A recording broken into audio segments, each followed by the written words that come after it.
Internet! So, as you may or may not be able to tell, based on my general essence as a human, I'm not a doctor, and neither is my mom, although she can do anything, because she's amazing, because she's my mom. That being said, despite what I like to think about myself, my word is not golden. Everything you're about to hear is based on personal experiences from the past, and if having ADHD has taught me anything, it's that everyone's brains work differently. So please make sure to always check in with your doctor. Also, always check in with the doctor, because he's really cool.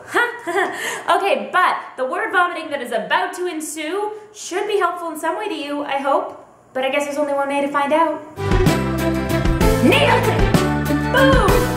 Woo! So long! These next series of questions are going to be about school, I guess, for the most part. Questions include, from Hey, did you go to private or public school? How was your school experience? Savannah Langley asked if I was on a 504 plan. I went to public school through 7th grade and then transferred to private school. And one of the primary reasons we did that was my public school system in the town that I grew up in was really good, in elementary school especially, but going into middle school and then high school, I was smart enough to take the upper courses, but I didn't have the skills to take the upper courses, like the higher level courses. Going on with that, I didn't have an IEP or a 504 plan, so I didn't have any of that special help, and I needed a smaller school environment to kind of compensate for that, I guess. So I went to private school from 8th through 12th grade. And at the public school, it was the teacher there that when I could help in the classroom with her, I said something to her teacher then,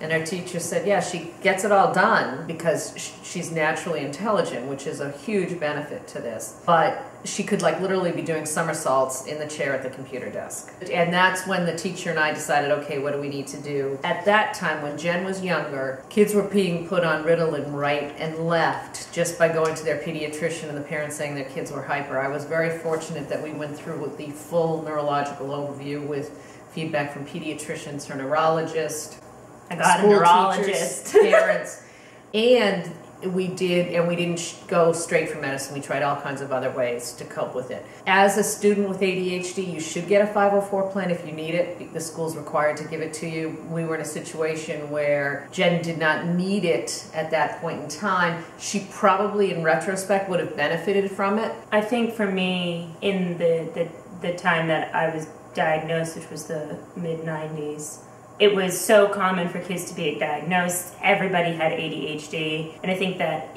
had I been that age now, even if you didn't know about a 504 plan, being as intelligent as I am / was, I still would have been almost, they would have automatically put me on one because they know more about it now. And I think one of the big things was like, oh, well, she does fine, like my grades, I got straight A's all through middle school. It wasn't until I transferred schools that I started getting B's.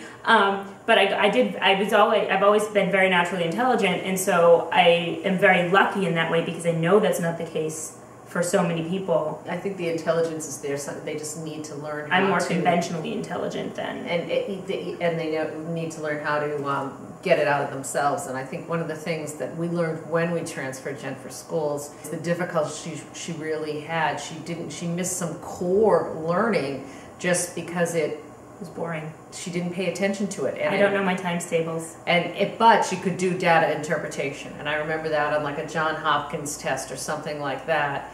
She scored off the charts on the data interpretation, but doing her multiplication tables was just something I still don't know my times tables. Just never picked up. So some of those, and that's why it's very important for younger children, if they're struggling with this, is to advocate and get that 504 plan if necessary. When we moved to the private school, we were in a situation where they allowed Jen the time she needed without a formal program. In retrospect, we had to go get that formal program in college. So again, it's kind of annoying.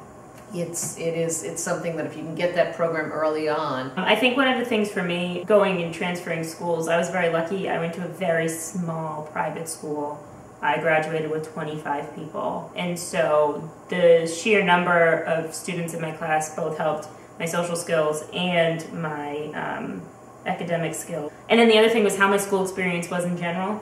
For the most part, it was fairly positive, actually. I'm, again, very lucky in that regard. I think part of it was going to a very small private school everyone was forced to kind of be friends with everyone, and when you spend that much time with people, eventually you just figure out their quirks and sort of get to the core of them as people. Also, when it's an all-girls school, no one cares about much of anything beyond, normal teenage issues. I think my school experience overall was fairly positive.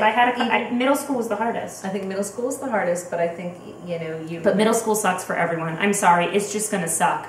It'll get better, but it sucks. So school experience, I'm lucky enough that it was fairly positive, but I think another thing is I just didn't notice when people were being negative towards me. And she had her moments, don't get me wrong, and she had I was breakdowns. cyberbullied back on AOL Instant Messenger.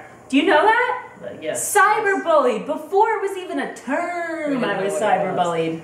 And sorry, I just got distracted. And she would have her moments, and she'd have her total breakdowns and meltdowns, and I think sometimes as a parent you need to let them have that breakdown. You need to let them totally roll around on the living room floor. Yeah, and just get it out of them and say, and be willing to talk, whatever the situation is that caused it, talk about it later. Wow, that was super funny, or interesting, or insightful, or wow, me and Mom, thank you for sharing that information. So I noticed that none of these Q&A sessions seem to have endpoints in when we're answering questions. So here's our endpoint. That's it for this video. Thank you for watching. Please hit that like button if you liked it. Hit that subscribe button if you really liked it. The rest of this month is going to be a lot of Q&A videos as much as possible. So yay! Just a guided tour around this end slate too. We've got last video, next video, and the playlist with all the videos in it. Also all of my social media. Cute little Santa hats on it. And Elsa! So that's cool. Thank you for watching again. I love you guys, and I'll see you next time. Bye! Yes, this is the same for every video. Maybe I'll change it eventually.